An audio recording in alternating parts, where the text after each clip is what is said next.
A billionaire who cannot have children adopts 6 homeless babies. Years later, he discovers shocking secrets about them. Night fell like a dark cloak over the luxurious Thornton mansion, while a threatening storm formed on the horizon. Robert Thornton, the 45-year-old billionaire known for his coldness in business, watched the heavy clouds through his office window.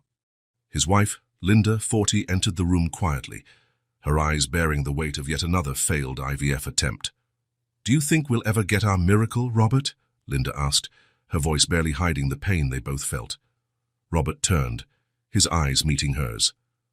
"I don't know, my dear, but I promise I won't give up." They had no idea that destiny was about to intervene in the most extraordinary way. A sudden thunder shook the house, making the lights flicker. At the same moment, the security system triggered an alert. Robert frowned, quickly checking the cameras on his tablet. "There's something at the front door," he murmured, intrigued. Linda leaned in, curious. What could it be at this hour with this weather? Both headed to the main door, anxiety growing with each step. Robert, always cautious, grabbed a golf club from a nearby cabinet before opening the door. What they saw left them paralyzed. There, precariously sheltered from the rain by the small porch, was a large wicker basket, and inside it, wrapped in tattered blankets, 6 newborn babies slept peacefully, oblivious to the storm raging around them. "Oh my God!" Linda gasped, her hands flying up to cover her mouth in shock. Robert, normally so composed, felt his legs weaken. This is impossible," he muttered, unable to believe what his eyes were seeing. Linda was the first to recover from the initial shock. With trembling hands, she leaned in to pick up one of the children. The baby, sensing movement, opened its eyes, an intense sky-blue gaze that seemed to hold all the mysteries of the universe. "Robert," Linda called, her voice choked with emotion. "They're cold. We need to bring them inside." Now, as if waking from a trance, Robert picked up the basket and carried it inside the mansion. The couple moved silently but urgently, taking the babies into the living room where a crackling fireplace burned. While Linda checked each child with a mother's care, Robert searched the basket for any clue about the children's origins. There was nothing but a small crumpled note that read, "Please take care of them. They deserve a chance." "No names, no explanations," Robert said, frustration evident in his voice. Who would do this? And why? Linda, busy wrapping the babies in warm blankets, looked up at her husband with tearful eyes. Maybe this is our miracle, Robert." Linda's words triggered a flood of memories in Robert. Flashbacks of years of battling infertility filled his mind. Flashback. The doctor's office was cold and impersonal, much like the physician's words. "I'm sorry, Mr. and Mrs. Thornton, but your chances of conceiving naturally are practically zero," Linda cried silently, while Robert, determined as ever, asked about alternatives: IVF, surrogacy, adoption. They tried everything. Months turned into years. Each negative test, each failed adoption, was like a dagger to the couple's heart. Robert, the man who could buy almost anything in the world, felt powerless in the face of his wife's deepest desire. The last adoption attempt had been particularly painful. After months of preparation, visits, and hope, the biological mother changed her mind at the last minute. Linda was devastated, and Robert vowed that he would never let his wife endure that pain again. End of flashback. Robert blinked, returning to the present. He looked at Linda, who was cradling 2 of the babies, her eyes shining with a love he had never seen before. "Linda," he began hesitantly, "we can't just keep them. We need to call the authorities, find their parents." Linda looked at him, a fierce determination in her eyes. "Robert, don't you see? 6 babies, abandoned right at our door. After everything we've been through." Robert felt his heart race. Part of him wanted to be rational, to follow legal procedures. But another part, a part he had long buried under layers of logic and pragmatism, began to stir. What if, he hesitated, the words feeling strange in his mouth, what if we take care of them? Just for a while we investigate where they came from. Linda's face lit up with hope. "Would you do that?" Robert looked at the 6 tiny faces, each one unique and perfect in its own way. He felt something shift inside him, as though a long-closed door was finally opening. "Yes," he said firmly, "we'll take care of them, and we'll find out where they came from." In that moment, while the storm raged outside, a new family was born inside the Thornton mansion. Robert and Linda didn't know what the future held, which challenges they would face, or which secrets they would uncover. But that night, with 6 unexpected miracles in their arms, they felt, for the first time in years, complete. As the night wore on, Robert made discreet phone calls, ensuring they would have everything needed to care for the babies in the coming days. Linda, meanwhile, couldn't take her eyes off the children, memorizing every detail of their tiny faces.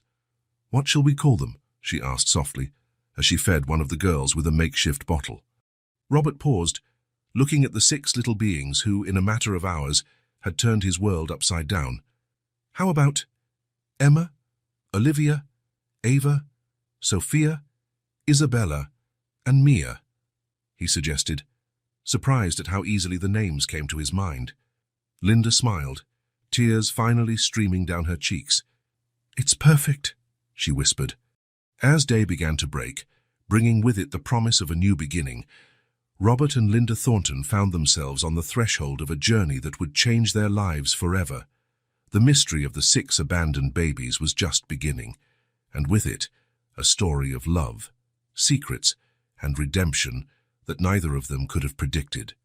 The first rays of sunlight had barely started to illuminate the Thornton mansion when Robert was already in his office, phone pressed to his ear. His eyes, marked by deep circles after a sleepless night, darted anxiously over the notes scattered on his desk. "I understand, Detective Johnson," he said, his voice tense.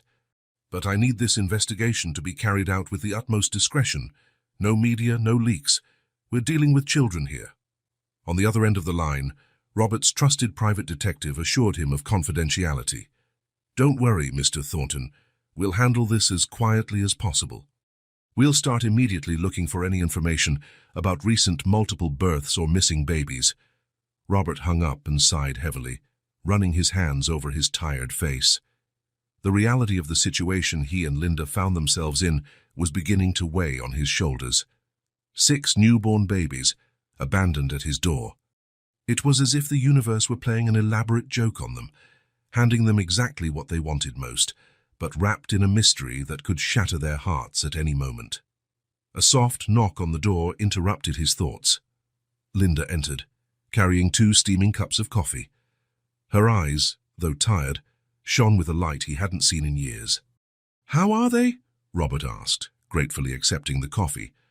Linda smiled, sitting in the chair opposite his desk. "Sleeping like angels.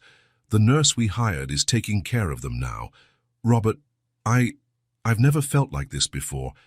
It's as if they're ours," Robert completed gently, seeing the emotion in his wife's eyes. Linda nodded, biting her lip to keep the tears from falling. "I know we can't get attached. I know we'll probably have to let them go. But I can't help it, Robert. They're already in my heart." Robert reached across the desk, intertwining his fingers with hers. "I know, sweetheart, believe me, I understand, but we have to be cautious. We don't know anything about these children's origins or their biological parents. What if it's something illegal?" The words hung in the air, heavy and loaded with implications. Linda pulled back slightly, worry shadowing her face. "You really think it could be something like that?" she asked, her voice barely above a whisper. Robert shook his head, uncertain. "I don't know. That's why I hired the best detective I know. We need to find the truth, Linda, for the girls' safety and ours." The days that followed were a surreal mix of joy and anxiety for the Thornton couple. As they adjusted to the frantic routine of caring for 6 newborns, Robert coordinated a silent, meticulous investigation. Detective Johnson and his team combed through hospitals, clinics, and birth records in search of any clue about the sextuplets. Security camera footage from the streets near the mansion was analyzed frame by frame. Discreet ads were placed in local newspapers, seeking information on lost or abandoned babies. Meanwhile, inside the mansion, Linda blossomed in her new role. She spent hours with the girls, learning each detail of their emerging personalities. Emma, the oldest by a few minutes, was already showing signs of being the natural leader of the group. Olivia was the calmest, always observing everything with curious eyes. Ava had a strong temper, making her presence known whenever she wanted attention. Sophia was the dreamer, often lost in her own little world. Isabella was the giggler, her smile lighting up the room. And Mia, the youngest, was the most attached, always seeking Linda's arms and affection. Robert, in turn, found himself surprised at how attached he was becoming to the girls. Known for his coldness in business, he now spent his time making funny faces and silly noises to elicit laughter from the babies. At night, when everyone was asleep, he often slipped into the improvised nursery, just to watch them sleep, marveling at how perfect they were. As the weeks turned into months, Robert's anxiety grew. Each day without news was another day he and Linda became more deeply attached to the girls, and each day also brought with it the fear that someone would appear to take them away. It was on a rainy afternoon, 3 months after the girls' arrival, that Detective Johnson requested an urgent meeting with Robert. "Mr. Thornton," the detective began, his face serious. "After an exhaustive investigation, we found absolutely nothing. No birth records of sextuplets, no reports of missing babies matching their descriptions.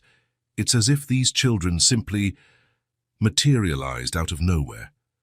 Robert felt a mixture of relief and concern. What about the biological parents? "Any leads?" Johnson shook his head. "Nothing concrete. We analyzed the girls' DNA, and they're definitely sisters, identical sextuplets, in fact, but there's no match in any database we have access to." Robert was silent for a long moment, processing the information. "So what does this mean for us, legally speaking?" The detective hesitated before replying. "Well, Mr. Thornton, technically the children are considered abandoned. With no biological parents coming forward, and with you taking care of them for this length of time, you have a strong case for adoption, if you choose to go that route." The words hit Robert like a bolt of lightning. Adoption. The possibility he and Linda both feared and secretly longed for now presented itself as a tangible reality. "Thank you, Johnson," Robert said, his mind already racing with implications. "I need to discuss this with Linda." That night, after the girls had been put to bed, Robert and Linda sat on the mansion's porch, the stars shining above as silent witnesses to their conversation. "Linda," Robert began softly, "the detective found nothing. No clue about the girls' biological parents, no official record of their birth." Linda held her breath, her eyes widening at the news. "And what does that mean for us?" Robert took his wife's hands in his heart pounding with what he was about to propose. "It means that if we want is we can adopt them, officially, legally. They would be our daughters, Linda." The tears Linda had held back for months finally overflowed. "Oh, Robert," she sobbed, "it's all I've ever wanted in the world. But what if someone shows up later? What if we have to give them back?" Robert pulled her into a tight hug, feeling his own emotions rise to the surface. "I can't promise that will never happen," he said gently. "But I can promise I'll do everything in my power to protect our family, because that's what we are now, Linda, a family." The decision to start the adoption process was unanimous, but the road ahead was far from easy. The bureaucratic system wasn't prepared for a case as unusual as the Thorntons. The first difficulties arose when they tried to register the girls. Without original birth certificates, each step became a challenge. Robert assembled a team of lawyers to navigate the legal maze, determined to ensure everything was done properly. Social workers visited frequently and thoroughly. The Thornton mansion, once a symbol of luxury and privacy, was now under constant scrutiny. Every room was inspected, every aspect of the couple's life questioned. "Mr. and Mrs. Thornton," one particularly stern social worker asked during a visit, "do you understand the magnitude of what you're planning to do? Raising 6 children isn't like running a company. There's no margin for error." Linda, who had developed an inner strength that surprised even Robert, responded with conviction. "We understand perfectly. These girls are a miracle to us, and we're committed to giving them all the love, care, and opportunities they deserve." Robert added, "We have the resources to make sure they have everything they need, including professional help, but more importantly, we have love. A love we've waited years to give. Despite the couple's determination, doubts persisted. Some wondered if they were truly prepared for the Herculean task of raising sextuplets. Others raised ethical questions about billionaires buying babies. During this turbulent time, Robert and Linda discovered a resilience they never knew they had. They came together as never before, facing each obstacle as a team, always with the girls' well-being as their top priority. The mansion was adapted to meet the children's needs. An entire floor was transformed into a true children's paradise, complete with themed bedrooms, play areas, and even a small library stocked with children's books. Linda immersed herself in courses and workshops on raising multiples, determined to become the best mother possible for her 6 daughters. Robert, for his part, began restructuring his business, delegating responsibilities so he could be more present in family life. Finally, after months of legal battles, visits, evaluations, and mountains of paperwork, the big day arrived.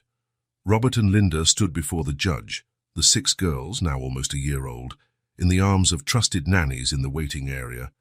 The judge, a middle-aged man with gentle eyes, looked at the couple over his glasses. "Mr. and Mrs. Thornton, after an extensive review of your case, I'm convinced that you not only have the means, but also the love and commitment necessary to raise these 6 girls. It is with great pleasure that I grant the official adoption of Emma, Olivia, Ava, Sophia, Isabella, and Mia Thornton." The sound of the gavel echoed through the room, sealing the fate of the new Thornton family. Linda let out a sob of joy, while Robert, usually so composed, felt tears rolling down his cheeks. Minutes later, with the girls in their arms, Robert and Linda left the courthouse to face a small crowd of reporters and onlookers who had gathered upon hearing about the unusual adoption case. "Mr. Thornton! Mrs. Thornton!" the reporters shouted, camera flashes lighting up. "How do you feel? What would you say to those who question your decision to adopt 6 babies at once?" Robert, holding Emma and Olivia in his arms, looked at Linda, who held Ava and Sophia, while the nannies carried Isabella and Mia. With a smile that reflected both joy and determination, he turned to the reporters. "What we'd say is simple. Love has no limits. These girls came into our lives in a way we can't explain, but have accepted as the greatest gift we've ever received. They are our daughters, and we will do everything in our power to ensure they grow up happy, healthy, and loved." Linda, tears of happiness in her eyes, added, "We know there's a long road ahead, and there will be challenges, but we're ready. These girls are our miracle, and every day with them is a blessing." As they left the courthouse, now officially a family of 8, Robert and Linda knew they were embarking on the greatest adventure of their lives.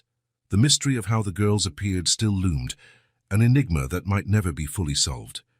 But in that moment, looking at their daughters' smiling faces, they were certain of one thing. The love they felt was real, strong, and more than enough to face any challenge the future might bring. The Thornton mansion, once a symbol of wealth and business success, now became the home of a unique family, united not by blood, but by a love that defied all odds. And as the sun set on that historic day, 6 little stars shone brighter than ever in the Thornton sky, promising a future filled with joys, challenges, and above all, unconditional love. Morning at the Thornton mansion was no longer marked by the contemplative silence Robert and Linda once knew. Now the first rays of sun were accompanied by a chorus of cries, laughter, and coos echoing through the halls, announcing the start of another day in the life of the newly formed family. Robert, with dark circles under his eyes but a permanent smile on his face, entered the girls' room where Linda was already rocking Sophia. "Good morning, my princesses," he whispered, immediately greeted by 6 pairs of curious eyes and toothless grins. Chaos was constant, but there was an indescribable beauty in it.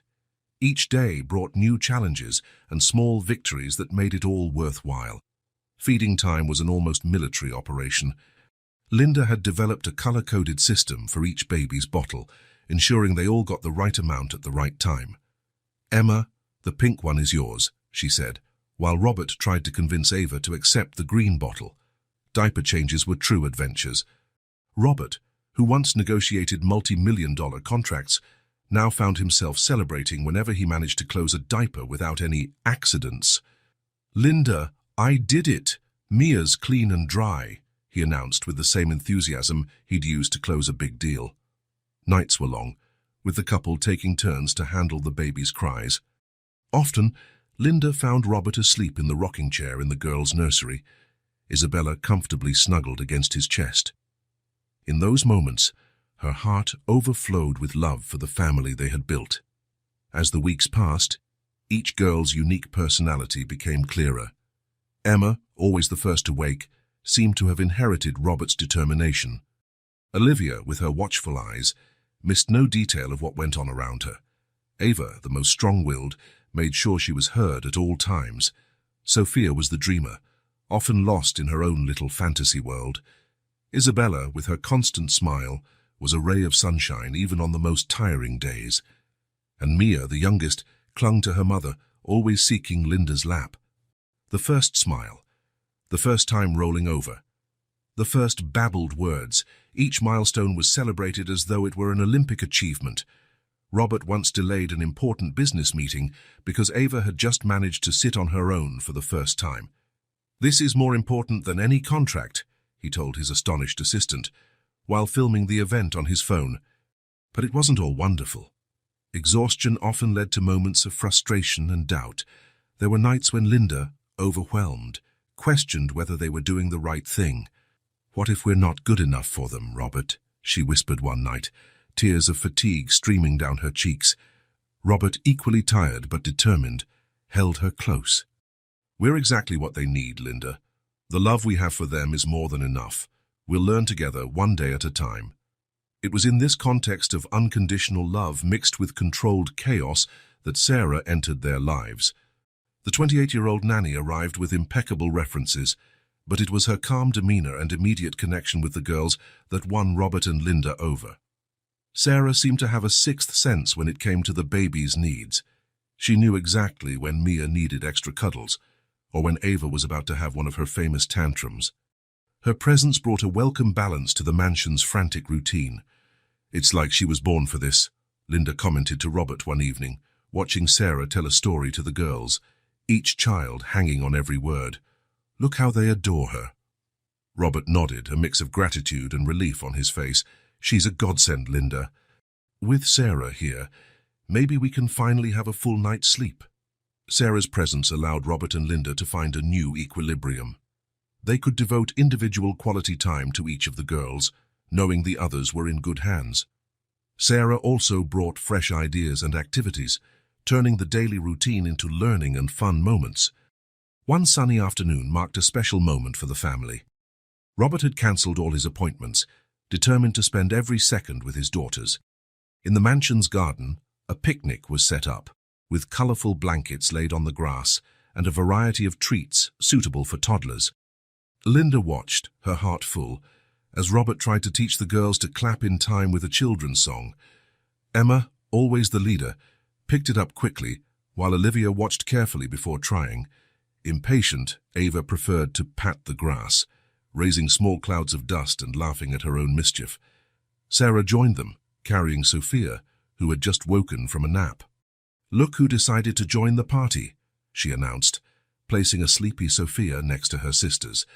It was at that moment, with the sun setting on the horizon, painting the sky in shades of gold and pink, that Linda had an epiphany. Looking at her family, Robert with Isabella in his lap, laughing at something Sarah had said, the girls scattered around the blanket, each on her own adventure, she realized she had everything she'd ever dreamed of. "Robert," she called softly, her voice thick with emotion.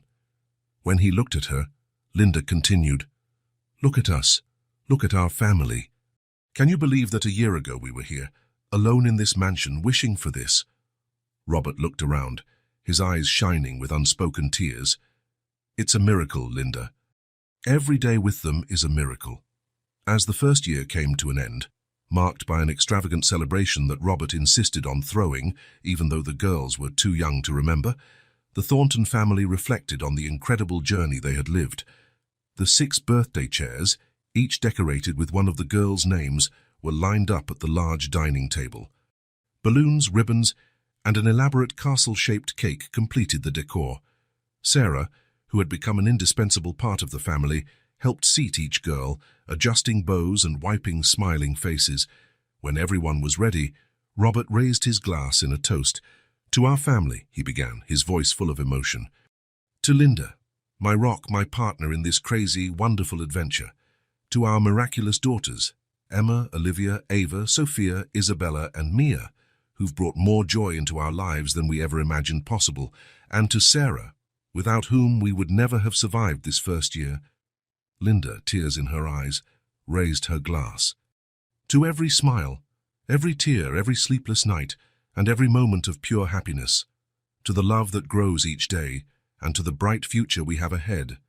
As glasses clinked and the girls clapped, or, in Ava's case, slapped the tray of her high chair, no one could predict the challenges and revelations the future held. But in that moment, surrounded by love and joy, the Thornton family was complete, united, and ready to face anything life might bring.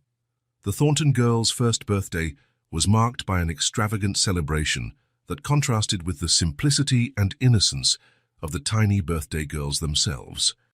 The mansion, adorned with colorful balloons and glittering ribbons, looked like a fairy tale come to life. Robert, in his characteristic generosity, spared no expense to make the day unforgettable, even if the girls themselves were too young to form lasting memories of the event. Linda, watching her daughters in their matching little dresses, yet each reacting uniquely to the festive commotion, couldn't help reflecting on how their personalities had blossomed over the past year. Emma, sitting upright in her high chair, observed everything with an almost adult-like curiosity, her bright blue eyes taking in every detail. Olivia, always the calm one, was content to quietly play with a piece of cake, seemingly oblivious to the hustle and bustle. Ava, on the other hand, demanded to be the center of attention, clapping and shouting happily whenever someone approached. Sophia, with her dreamy look, seemed more interested in the paper butterflies decorating the ceiling than in the party itself. Isabella couldn't stop smiling, her laughter echoing through the room and bringing smiles to all the guests. And Mia, true to her role as the clingy youngest, held tightly to Linda, watching the party with a mix of fascination and apprehension. "It's amazing how different they all are, isn't it?" Robert commented, approaching Linda with 2 glasses of champagne. 6 identical faces, 6 completely distinct personalities. Linda nodded, accepting the glass with a smile. "Every day is a new discovery with them. Yesterday, I found Emma reading a book to her sisters. Of course, she was just making up the story based on the pictures, but the seriousness in her expression, it was adorable." Robert laughed, his eyes shining with fatherly pride. "I wouldn't be surprised if she's the first to actually learn to read." Although Olivia might surprise us, she observes everything so intently. As the couple talked, Sarah moved among the girls, making sure they were all comfortable and happy. Linda couldn't help noticing the special tenderness with which the nanny treated each child. It was more than mere professional dedication. There was a deep emotional connection there. "Sarah has been a blessing, hasn't she?" Linda remarked, watching the young nanny gently wipe frosting off Ava's face. "The girls adore her." Robert nodded, following his wife's gaze. "Yes, she has a special way with them. It's almost like—" "Like what?" Linda asked, curious about his hesitation. "Nothing," he replied, shaking his head as if to chase away a thought. "It's just that sometimes it seems like she knows them better than we do." Linda frowned slightly, but before she could elaborate on Robert's comment, a sharp cry cut through the air. Ava had decided it was time to try walking on her own and was wobbling dangerously close to the cake table. In a flash, Sarah was there, catching Ava before she could fall. The nanny's reaction was so quick, so instinctive, that for a moment Linda wondered if Sarah had eyes in the back of her head. "Wow, good reflexes, Sarah," Robert praised, rushing over to check if Ava was okay. Sarah smiled, but Linda noticed a flicker of something in her eyes. Worry. guilt. It was so quick that Linda almost believed she had imagined it. "Thank you, Mr. Thornton," Sarah replied softly, rocking Ava, who was now laughing off the scare. "I guess I've developed a sixth sense for their movements." As the party went on and evening approached, Linda found herself observing Sarah more carefully. The nanny's dedication was unquestionable, but there were moments when her reactions seemed different. Like when Isabella began crying for no apparent reason, and Sarah immediately knew it was because her favorite teddy bear had fallen behind the sofa, a toy Linda didn't even know existed. Or when Sophia, normally so calm, had a crying fit at bedtime. Sarah not only calmed her in minutes, but also casually mentioned, "She always gets like this on nights with a full moon," a connection Linda, the mother, had never noticed. These small observations, seemingly insignificant on their own, began to accumulate in Linda's mind, forming an incomplete and intriguing puzzle. Late that night, with the girls finally asleep and the mansion quiet after the festivities, Linda found Robert in his office, reviewing some documents. "How are they sleeping?" he asked, taking off his glasses and rubbing his tired eyes. Linda nodded, sitting in the chair in front of his desk. "Yes, thanks to Sarah. She has a magic touch with them." Robert smiled but noticed the hesitation in his wife's voice. "Is something bothering you?" Linda bit her lip, unsure how to express her thoughts. "Robert, have you ever wondered about Sarah's past?" Robert frowned, surprised by the question. "What do you mean?" "I'm not sure," Linda admitted, nervously fidgeting with the edge of her blouse. "It's just that sometimes she seems to know things about the girls that even we don't. And there are moments I catch her looking at them with this intense expression, almost sad." Robert leaned back in his chair, thoughtful. "Well, she spends a lot of time with them. It's natural she knows their habits and preferences." "Yes, but—" Linda hesitated, feeling a bit foolish for her suspicions. "It's more than that. Today, while I was helping tidy the girls' room, I found Sarah looking at an old photo. She quickly hid it when she saw me, but I'm sure I saw 6 babies in that picture." Robert raised his eyebrows, surprised. 6 babies? That's peculiar. Linda nodded, feeling more confident in her observations. "And there's more. Last week I heard Sarah singing a lullaby to Mia. It was a melody I'd never heard before, but Mia seemed to recognize it instantly. She stopped crying at once." Robert was silent for a moment, absorbing the information. "You think Sarah might have some connection to the girls' past, to their origins?" Linda sighed, running her hands through her hair. "I don't know, Robert. Maybe I'm seeing things where there's nothing. She's been wonderful with them, and we have no reason to distrust her, but your mother's instinct is telling you something," Robert said, understanding. Linda nodded, grateful for her husband's support. "Exactly. I don't want to accuse Sarah of anything. She's been incredible, but I can't shake the feeling that there's more to her story than we know." Robert stood, rounding the desk to wrap Linda in a hug. "I get it, sweetheart. How about we do a little discreet checking? We can dig deeper into Sarah's past, just to be sure there's nothing we should worry about." Linda relaxed in her husband's arms, feeling a weight lift from her shoulders. "I think that would be wise. I don't want to be paranoid. But when it comes to the girl, you can never be too careful," Robert concluded. "We'll do it quietly. Sarah has been a blessing to our family, and we don't want to wrong her, but the safety and well-being of our daughters come first." As the couple prepared for bed that night, the mystery surrounding Sarah and her connection to the girls hung in the air like a subtle mist. The sextuplets slept peacefully in their cribs, unaware of the concerns and suspicions forming in their parents' minds. Linda, lying in bed, couldn't stop thinking about Sarah's expression when looking at the girls. It was love, no doubt, but there was something else, perhaps a shadow of sadness, a hidden secret. As sleep finally overtook her, Linda knew that the coming days would bring new discoveries.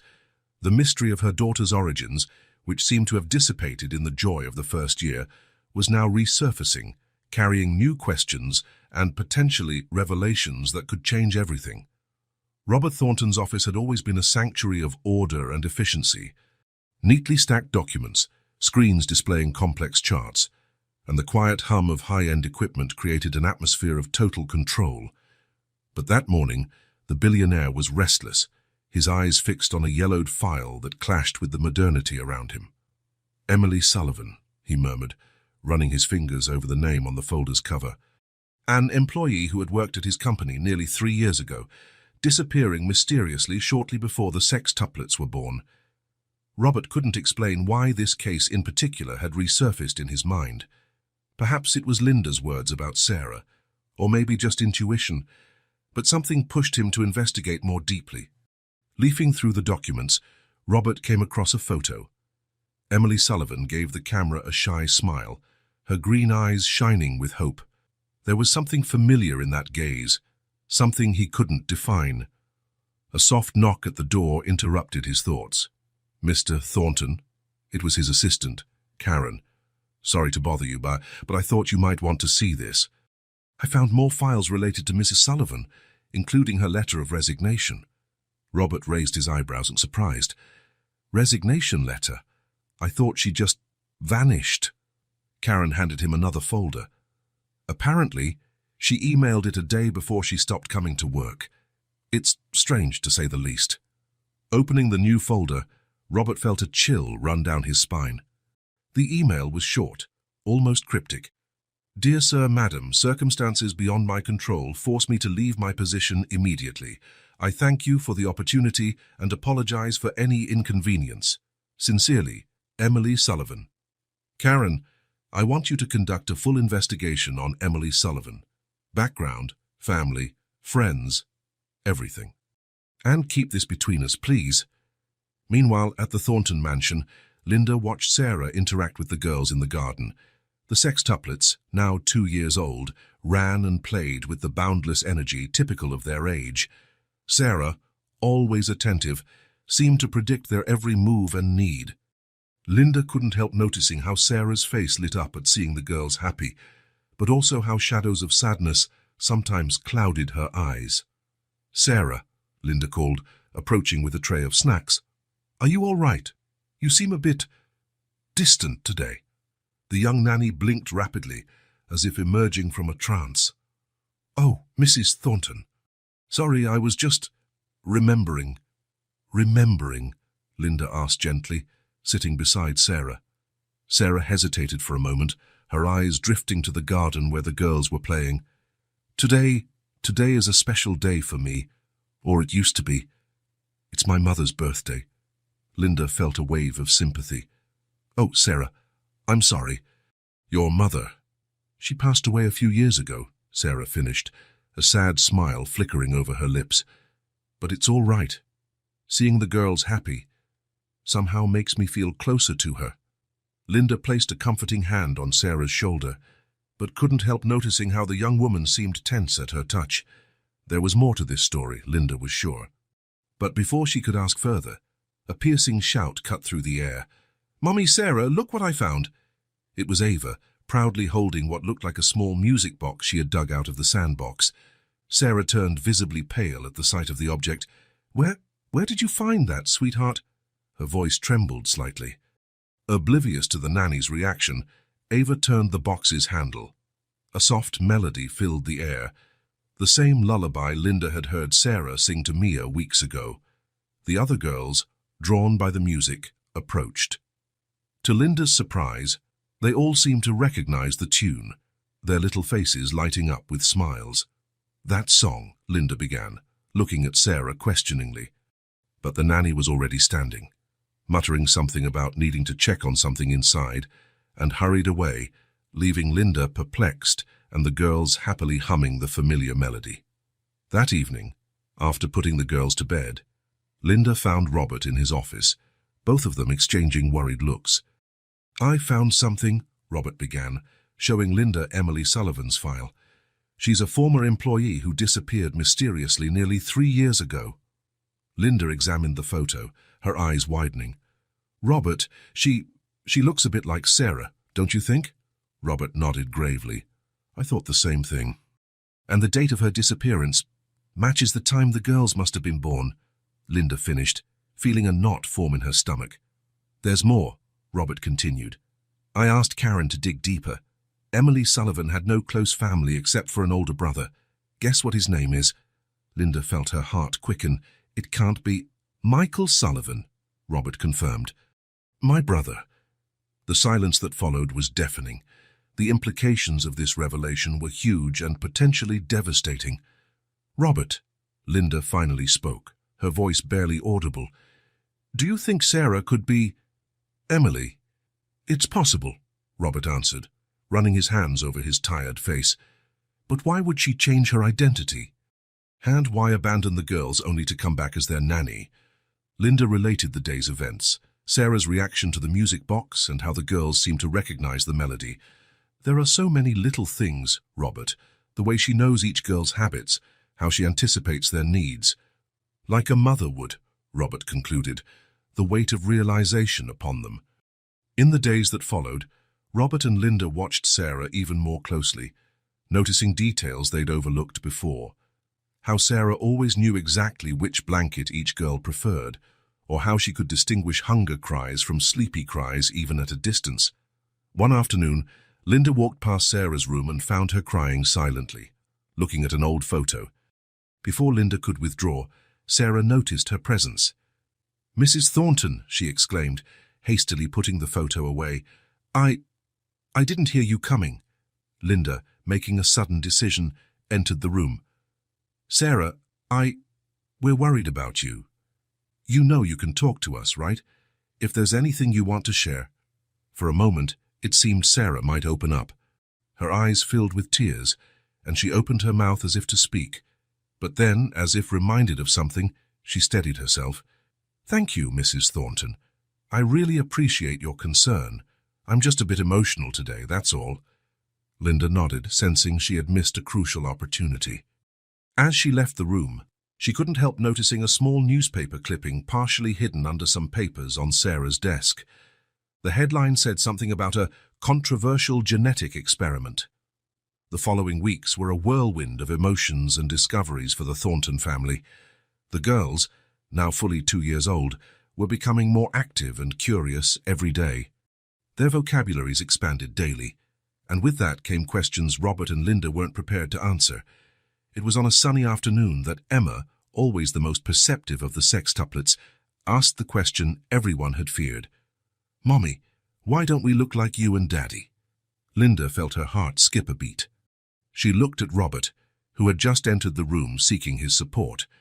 But before either of them could formulate a response, Sarah intervened gently. Some families are formed by the heart, not by blood. Emma, your parents chose you because they love you more than anything in the world. Emma seemed to consider this for a moment, before smiling and returning to play with her sisters. Linda and Robert exchanged significant looks, impressed by Sarah's skillful handling of the situation. As the days passed, it became increasingly evident that Sarah possessed an almost uncanny knowledge of the girls. She knew exactly when Sophia was about to have one of her recurring nightmares, or when Mia needed a hug for no apparent reason. One night, during a particularly strong storm, all the girls woke up frightened. While Robert and Linda raced from one room to another trying to calm them, Sarah appeared with a large basket of lavender. The scent calms them, she explained, placing small lavender sachets under the girls' pillows. Within minutes, they were all sleeping peacefully. How did you know that? Linda asked, amazed. Sarah hesitated a moment before answering. My mother. She always said lavender soothed babies during storms. Robert, watching quietly, noticed how Sarah's hands trembled slightly as she tucked in the girls. There was such care, such a deep love in her gestures that went beyond mere professional duty. As Robert's investigation into Emily Sullivan continued, more questions arose. How could a seemingly ordinary employee at his company be connected to a controversial genetic experiment? And what was her link to his brother Michael, whom he hadn't seen in years? One night, while everyone slept, Robert found Linda in the office, rummaging through some old documents. What are you looking for? He asked, curious. Linda looked up, a mix of triumph and apprehension in her eyes. Remember that fertility clinic we visited years ago? I found some old brochures. Robert, look at this. She handed him a time-yellowed pamphlet. On the cover, in discreet lettering, was the name Dr. Michael Sullivan, fertility specialist and advanced genetic research. My God, Robert muttered, feeling the puzzle pieces begin to fall into place. Linda, do you think that your brother may have been involved in the girl's birth? Yes, I'm starting to believe so, Linda finished, her voice barely a whisper. Silence followed, heavy with implications and possibilities neither was fully prepared to face. What do we do now? Linda finally asked, her eyes searching Robert's for guidance. Robert took a deep breath, feeling the weight of responsibility on his shoulders. We need to find out the truth, Linda, for the girl's safety, for us and for Sarah, whoever she really is. As the Thornton couple prepared to uncover the mysteries surrounding their daughter's past and Sarah's true identity, in the girls' room, 6 identical pairs of eyes opened simultaneously in the darkness. As if responding to a silent call, the sextuplets got out of their beds, moving in perfect sync toward the window. Outside, the full moon bathed the garden in its silvery light, and for a brief moment, the girls seemed to share a secret not even they fully understood. A secret that would soon shake the foundations of everything the Thornton family believed they knew about love, family, and the incredible power of the bond between mother and children. Autumn arrived at the Thornton mansion, bringing a cool breeze and golden leaves dancing across the vast garden. Robert gazed out his office window, watching Sarah play with the girls outside, his heart heavy with the latest discoveries.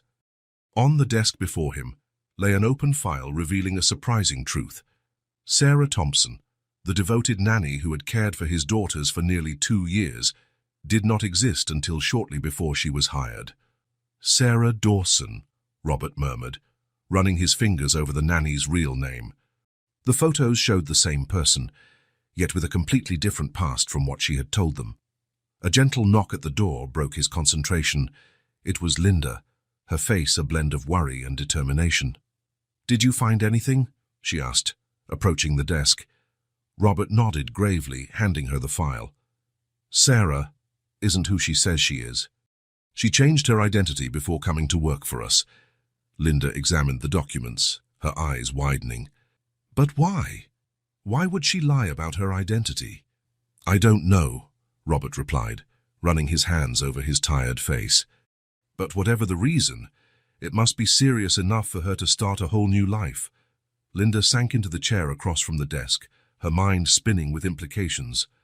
"What do we do now? Do we confront her?" Robert hesitated. "I'm not sure that's the best approach. She's obviously hiding something, but she's also been amazing with the girls. We can't ignore that." Before they could discuss it further, a scream from the garden interrupted them. They both ran to the window, hearts pounding, to see Sarah carrying Sophia, who looked pale and listless. Minutes later, they were all in the living room. Sophia, normally so energetic, lay on the couch, her small body trembling despite the blanket around her. "What happened?" Linda asked, kneeling beside her daughter. Sarah, visibly shaken, explained, "She was playing normally and suddenly went pale and started shaking. Her temperature is shooting up." Robert was already on the phone, calling the family doctor. Linda, meanwhile, noticed something strange about Sarah's behavior. The nanny looked more than worried. There was a deep fear and knowledge in her eyes. "Sarah," Linda began, deciding to approach carefully, "you seem extremely concerned. Have you seen something like this before?" Sarah hesitated, her glance darting between Sophia and Robert and Linda's worried faces. I've cared for children with similar symptoms before. I'm just really worried about Sophia." Linda wasn't entirely convinced, but before she could press further, the doctor arrived. Dr. Anderson, a middle-aged man with a reassuring presence, examined Sophia carefully. "Well," he said, his expression serious, "it looks like more than a simple flu. The symptoms suggest a rare genetic condition.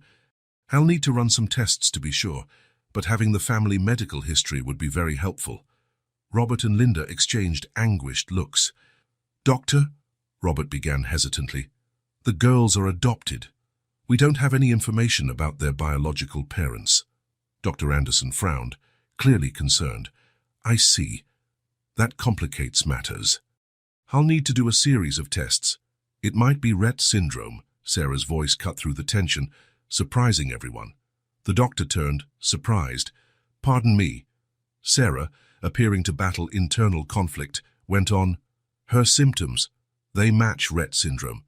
It's a rare genetic disorder that mainly affects girls, doctor." Anderson looked at Sarah with a mixture of surprise and curiosity. "You're correct, but how do you know so much about the specific genetic markers for Rett syndrome?" Sarah paled slightly, realizing she might have revealed more than she intended. I've been reading a lot about it since Sophia got sick. I wanted to be as prepared as possible to help." Robert and Linda exchanged significant looks. Sarah's knowledge far exceeded what one would expect from simply reading about it. There was something more, an intimate familiarity with the condition. While Sarah continued discussing medical details with Dr. Anderson, Linda felt unease grow in her chest. The questions that had accumulated in her mind over the past few weeks now demanded answers. That night, with Robert staying at the hospital with Sophia, Linda returned to the mansion to care for the other girls and try to rest. Passing by Sarah's bedroom, she noticed the door was slightly open, unusual, given how careful the nanny was about her privacy. Hesitantly, Linda pushed the door ajar, telling herself she only wanted to check if everything was in order. The room was spotless as always, but one out-of-place object caught her eye. A brown notebook, partially hidden under the pillow. Linda knew she shouldn't, that she was invading Sarah's privacy, but her need to understand, to protect her daughters, overshadowed her hesitation. With trembling hands, she picked up the notebook and opened it. The first pages contained seemingly innocent notes about the girls' schedules, food preferences, and developmental milestones. But as Linda flipped further, her heart began to pound. The entries became more detailed, more personal. "Today Emma said her first word, mama." My heart nearly stopped. For a moment, I forgot I can't answer, that I can't hold her and tell her how much I love her. Being a silent observer is the heaviest burden I've ever carried. Linda felt her legs give way and sat on Sarah's bed, unable to stop reading. Ava had another nightmare. I remember how frequent they were in the early months. I quietly sang the lullaby that used to soothe them when they were babies. It worked like magic, even though she doesn't consciously know why. Page after page, Linda discovered intimate details about her daughters, observations and emotions far beyond a nanny's role. Sarah wasn't just caring for the girls. She knew them in a deep, almost maternal way. One passage in particular sent chills through Linda. "Today is the girl's second birthday. 2 years since I made the hardest decision of my life. Seeing them grow, happy and loved, gives me strength to go on. But the pain of not being able to call them mine, of having to hide the truth, is almost unbearable. Robert and Linda are wonderful parents, but oh, how it hurts to watch another couple live the life that should have been mine." Linda abruptly closed the notebook, her mind racing with the implications of what she'd just read. Sarah wasn't just a devoted nanny.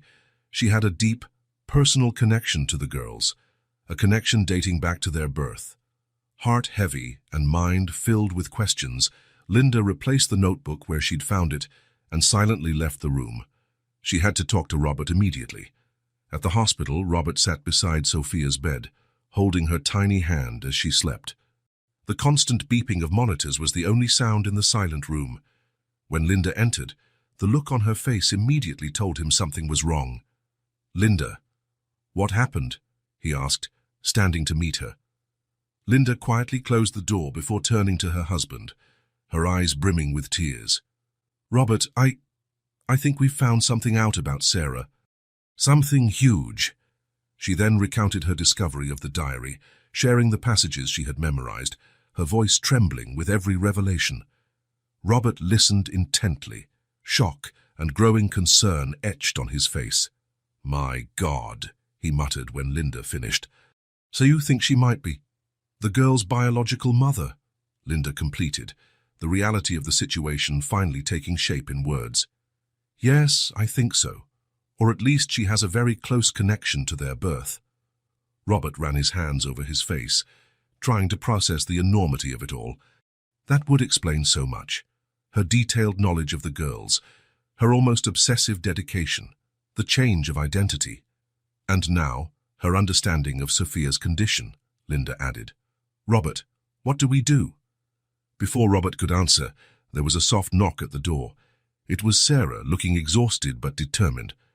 I'm sorry to interrupt, she began, but I think I have an idea about Sophia's treatment. I've been researching and... She trailed off, noticing the tense atmosphere and the intense way Robert and Linda were looking at her. Is everything okay? Robert and Linda exchanged a quick glance, silently communicating. It was Linda who finally spoke, her voice soft yet firm. Sarah, I think it's time we had a serious conversation. About you, about the girls, about the truth. Sarah visibly paled, her entire body tensing. For a moment, it looked like she might run, but then her shoulders slumped in resignation. I knew this day would come eventually, she whispered, tears beginning to form in her eyes. I just hoped for more time. Robert approached, placing a gentle hand on Sarah's shoulder. We're not here to judge you, Sarah. We just want to understand. For Sophia's sake, for all the girl, we need to know the truth. Sarah nodded slowly, wiping away a stray tear. You're right. It's time for the truth. But it's a long, complicated story, and I'm afraid that once you know everything, nothing will ever be the same. As the three prepared for a conversation that would change their lives forever, Sophia stirred in her sleep, as if sensing the tension in the air. Outside the hospital window, the sun began to set, painting the sky with shades of orange and pink. It was the end of one day, but the beginning of a new reality for the Thornton family, one where the secrets of the past would finally come to light, bringing with them the power to redefine everything they believed about family, love, and sacrifice. The hospital room was filled with tense silence, broken only by the steady beep of the monitors attached to little Sophia. Sarah sat at the edge of a stiff chair, her hands trembling slightly as she faced Robert and Linda's expectant gazes. Where do I start? Sarah murmured, more to herself than to the others. She took a deep breath, gathering the courage to reveal the truth she had guarded for so long. My real name is Emily Sullivan, she began, her voice barely above a whisper. And I'm the girl's biological mother. The revelation, though suspected, still hit the room like a bomb. Linda gasped, bringing her hand to her mouth, while Robert slumped against the wall, his eyes fixed on Sarah, Emily, as they now knew. How? Linda began, her voice failing. How is that possible? Emily wiped away a tear rolling down her cheek before continuing. 3 years ago, I was a promising scientist working on a highly classified genetic research project. The official goal was to study and develop treatments for rare genetic diseases. At least, that's what we were told. She paused, looking at Sophia sleeping. I was young, idealistic, convinced we were doing something revolutionary that could help thousands of people. But I was wrong, terribly wrong. Robert Ease, who had remained silent until then, finally found his voice. What did you discover? The truth behind the project, Emily replied, her face hardening at the memory. We weren't developing cures. We were creating something else, genetic modifications that went far beyond medical ethics. When I realized the true nature of the experiments, I tried to expose them. Linda scooted closer, sitting next to Emily. What happened? They threatened me, Emily continued, her voice trembling. They said if I talked, they'd use me as a test subject. I was terrified, but I couldn't ignore what was happening. So I decided to sabotage the project from the inside. Emily took a deep breath before going on. I used my own genetic material, thinking I could control the outcome. But something went wrong, or right, depending on your perspective. Instead of a single embryo, I ended up with 6, perfectly viable, perfectly healthy, or so I believed at the time. The girls, Linda whispered, finally understanding. Emily nodded, tears now streaming freely. When I discovered I was pregnant with sextuplets, I panicked. I knew I couldn't leave them in the hands of those scientists. So I ran. I spent months in hiding, moving from town to town, always afraid of being found. The silence that followed was heavy, broken only by the soft sounds of medical equipment. Robert and Linda exchanged glances, trying to process the magnitude of Emily's revelations. "Why us?" Robert asked at last. "Why our door?" Emily looked at them with tearful eyes. "I did my research, a lot of it. I had to find people who could not only give the girls a comfortable life, but who would love them unconditionally. I watched you for weeks before making my decision. I saw how generous you were, how desperately you wanted children. And then you came back as the nanny," Linda finished, a hint of accusation in her voice. Emily lowered her head, guilt evident in every line of her posture. "I tried to stay away. I swear I did. But your parents. You can imagine how it feels to watch your children grow and not be able to tell them who you are. Not be able to hold them when they cry. Not be able to—" Her voice broke, and she covered her face with her hands, sobbing quietly. Linda, despite her own emotional turmoil, felt a pang of compassion. Voices echoed in the hallway. The other girls were arriving with the nurse who had been watching them. Emily quickly tried to compose herself, wiping away tears. Emma was the first to enter the room, her sharp eyes immediately noticing the tense atmosphere. "Mommy, why is Sarah crying?" Linda felt her heart clench at the innocent question. How could they explain something so complex to an almost 3-year-old? "Sarah's just worried about Sophia, sweetie," Robert interjected gently, picking Emma up. The other girls followed, each reacting in her own way to the tension in the room. Ava, always the most emotional, ran to hug Sarah. "Don't cry, Sarah. Sophia's gonna be okay." Emily hugged Ava, visibly struggling to maintain her composure.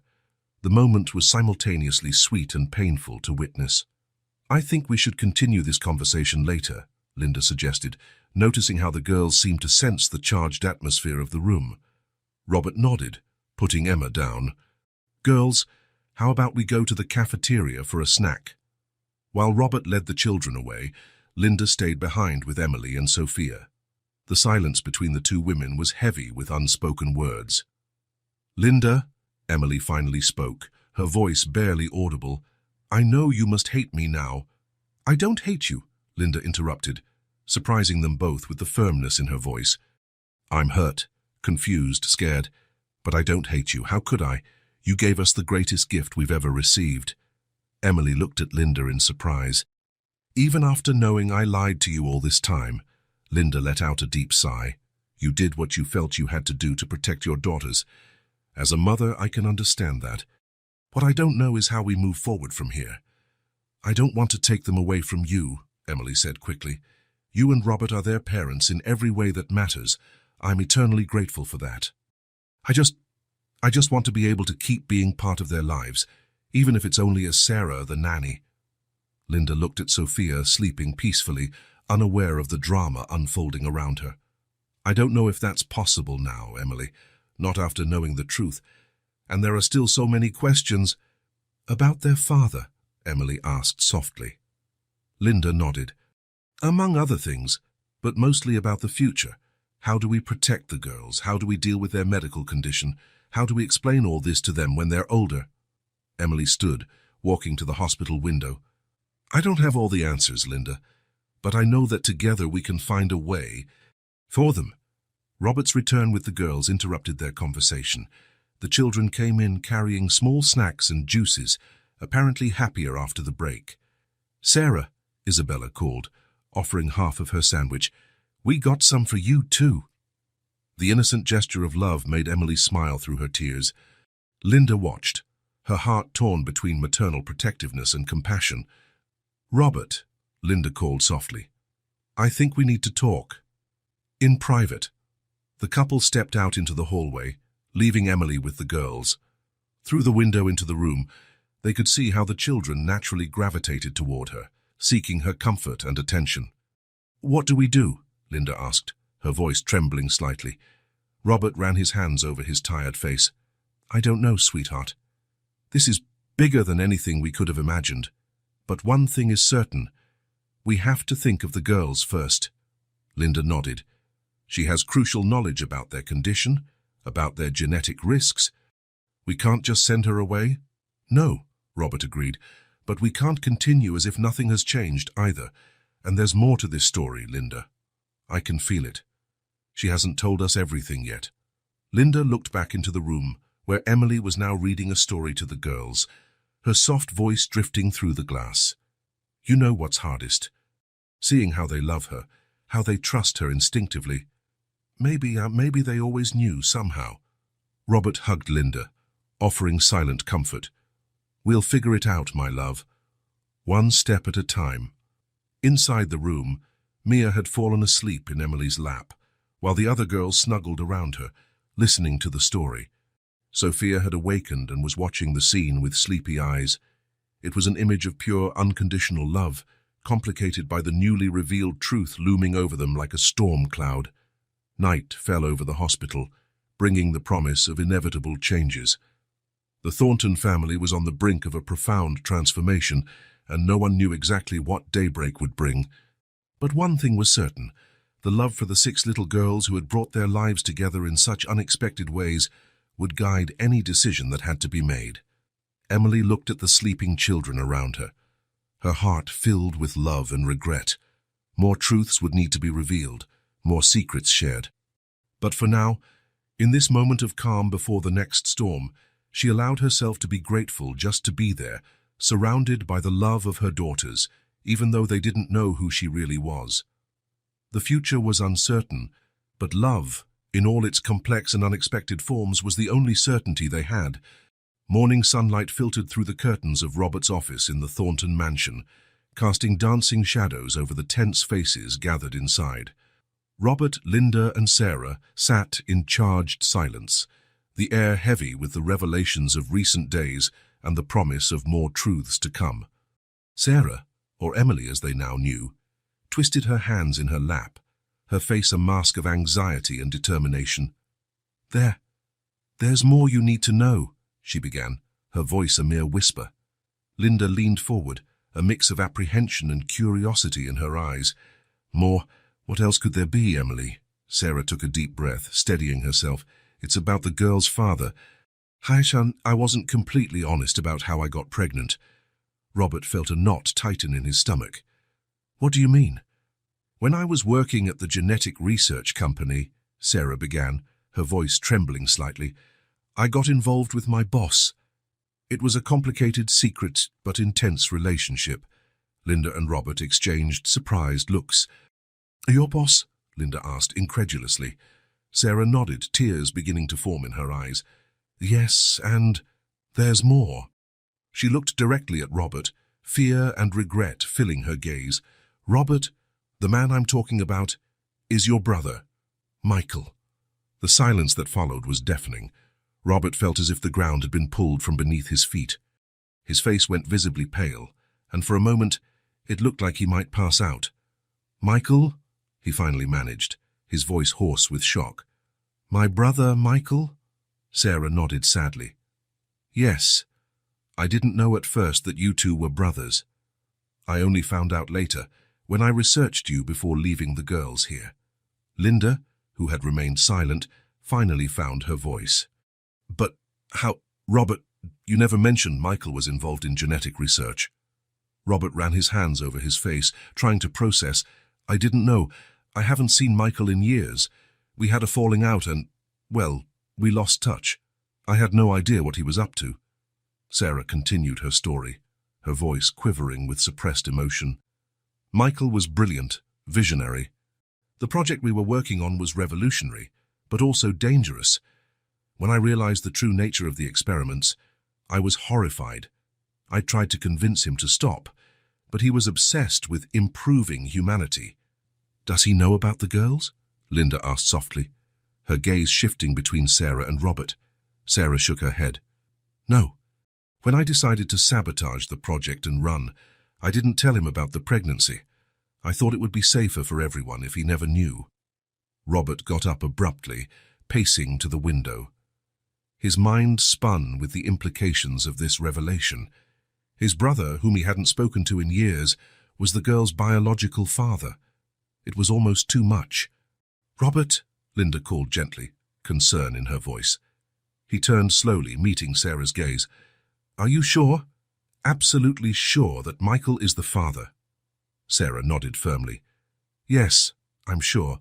The genetic tests we did as part of the experiment leave no doubt." Robert closed his eyes, feeling the weight of it all. When he opened them again, there was a mixture of pain and determination. "We have to tell him. Michael has the right to know he's a father." Linda stood, placing a comforting hand on Robert's arm. "Are you sure, dear? This will change everything." Robert nodded slowly. "Yes, the girls deserve to know every aspect of their origin. And Michael, well, despite our past conflicts, he's my brother, and their father." Sarah looked relieved by the decision, though fear was still evident in her eyes. What if he wants to be part of their lives? What if he tries to take them? "We won't let that happen," Linda said firmly, surprising everyone with the strength in her voice. "We're the legal parents of these girls, but maybe it's good for them to have more people loving them." Robert picked up the phone, his hands trembling slightly. "I'll call him now.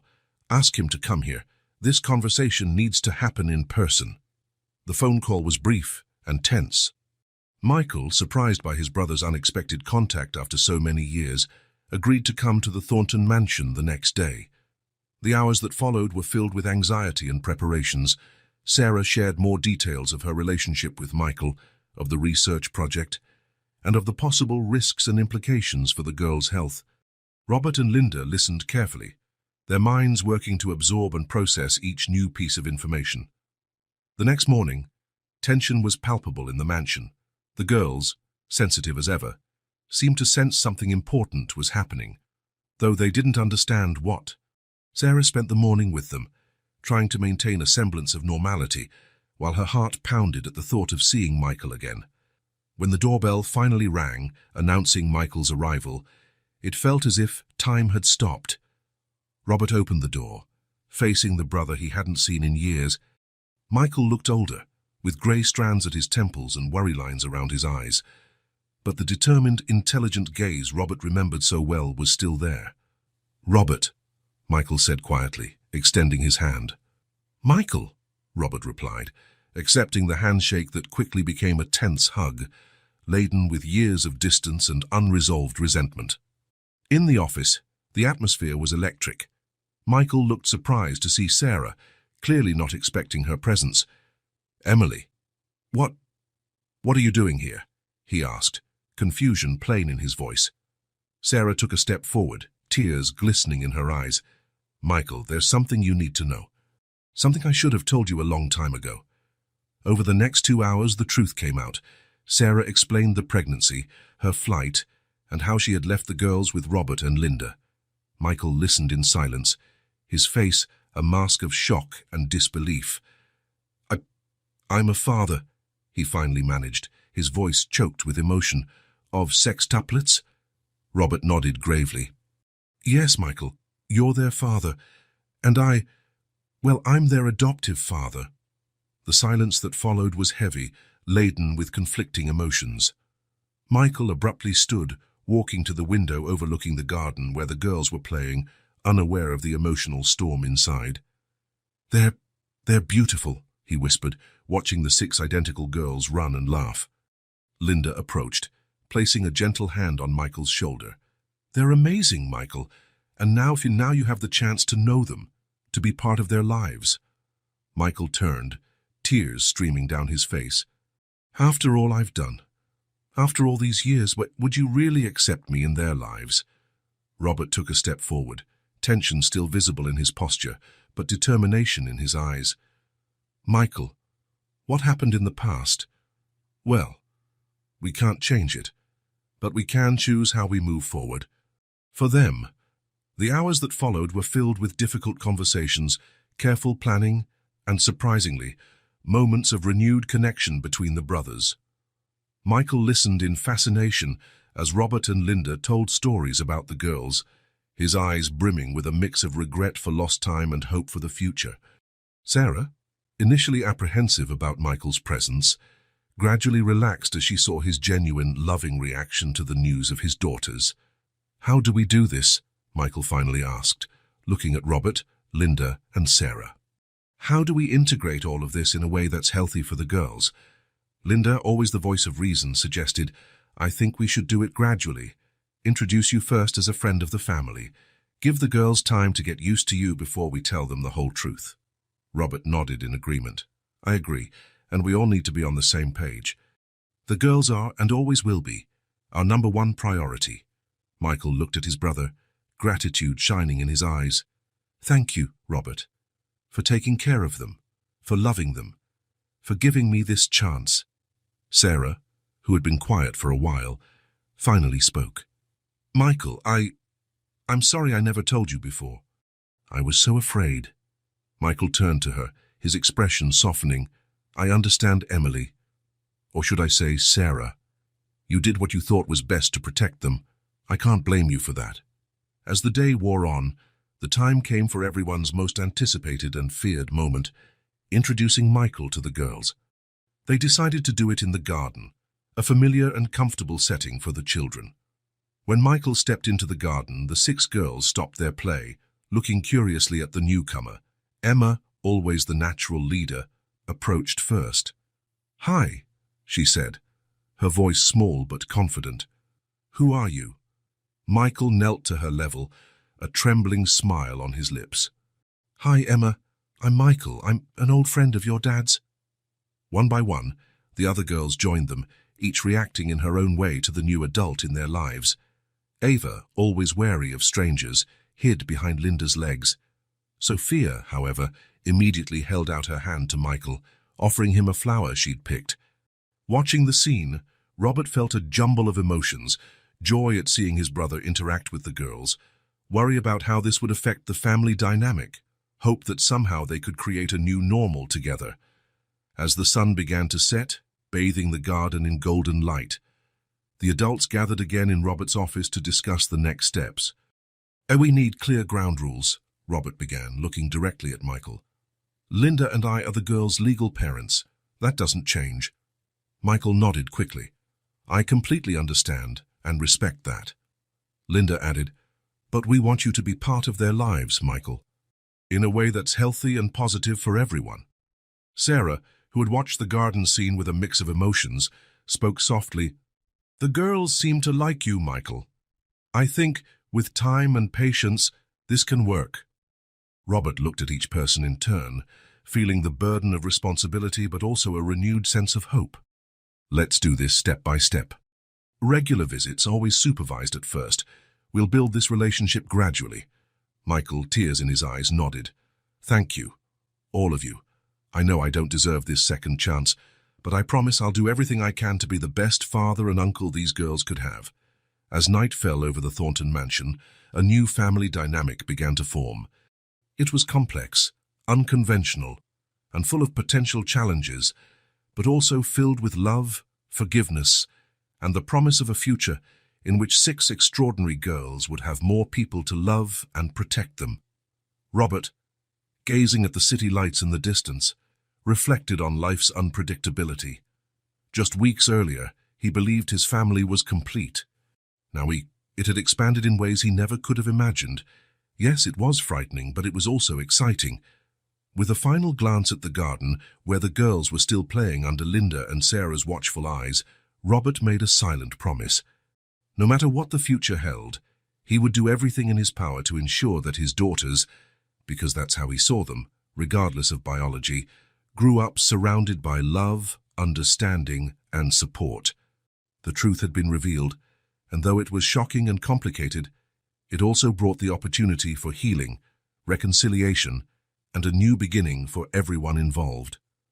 At the center of it all were 6 little girls, oblivious to the drama swirling around them, yet deeply loved by a family that had grown in unexpected and wonderful ways. The Thornton Mansion's garden had been transformed into a fairy tale. Colorful balloons swayed in the gentle breeze, glittering ribbons draped the trees, and a huge banner read, Happy 3rd birthday, Emma, Olivia, Ava, Sophia, Isabella, and Mia.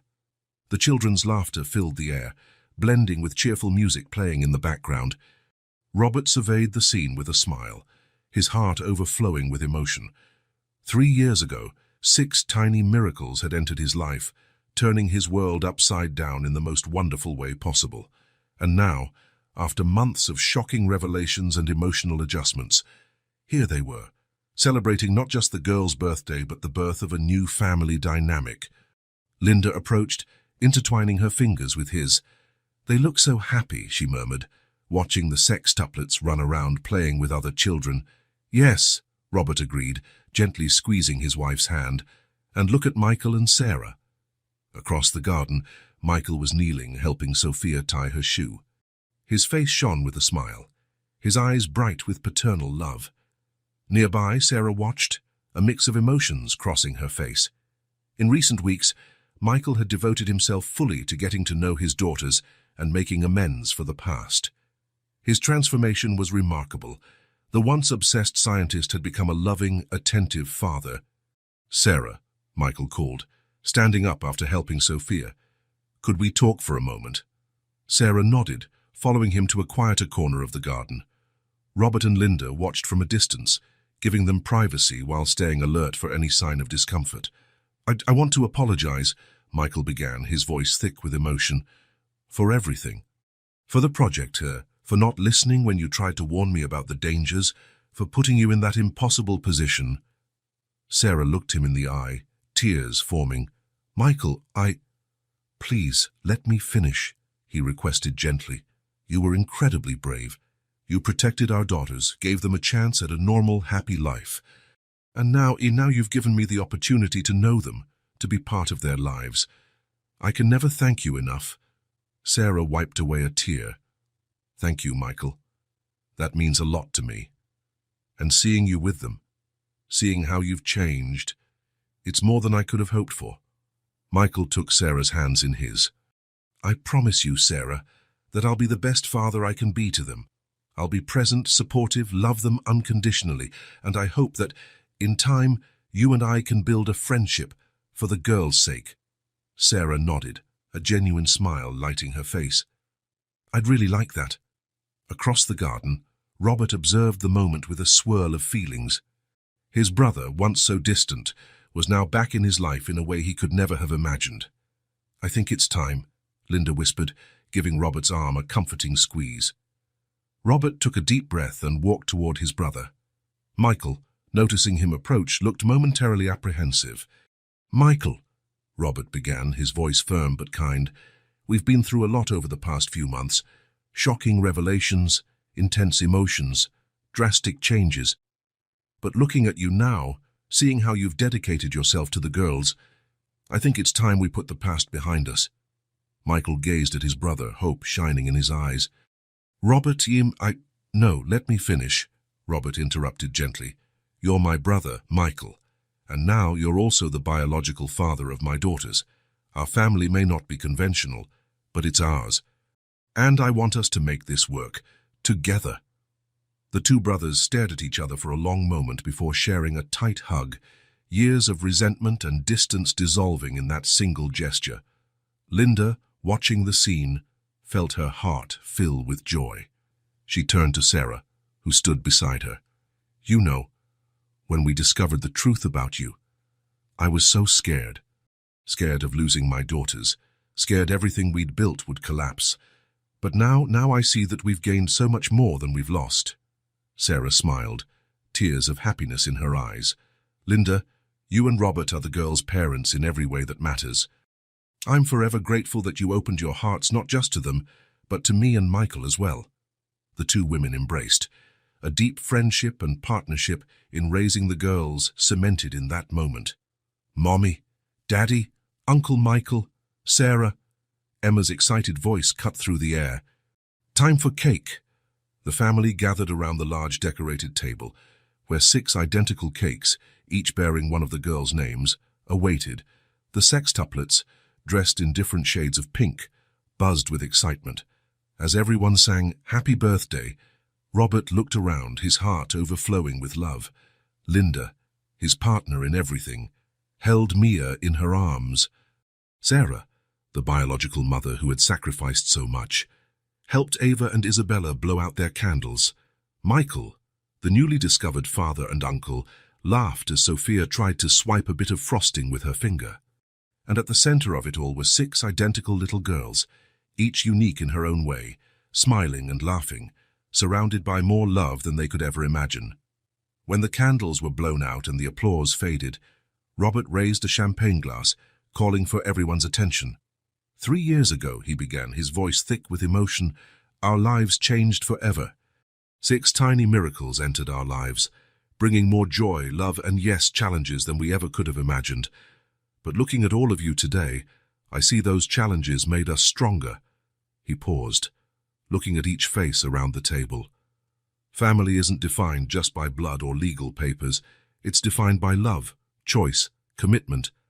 Emma, Olivia, Ava, Sophia, Isabella, and Mia. You're lucky enough to have not 2 but 4 adults who love you unconditionally.